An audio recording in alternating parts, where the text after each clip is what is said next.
Hello guys, welcome to fishing John. তো আজকে আমি দেখাবো কি করে পাবদা মাছ ধরতে হয়।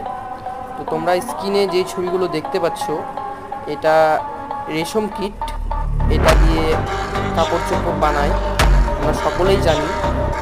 আর এই রেশম কিটের ভিতরে যে লার্ভাটা থাকে, সেই লার্ভাটা দিয়ে কিন্তু আমরা পাবদা মাছ ধরতে পারবো সহজে। তো এইটা কিভাবে ইউজ করতে হয় ঠিক সেটা তোমাদের শেয়ার করবো আজকে। আমরা সকলেই জানি যে এই রেশম কিটটা সাধারণত তুঁত গাছেই তৈরি হয়।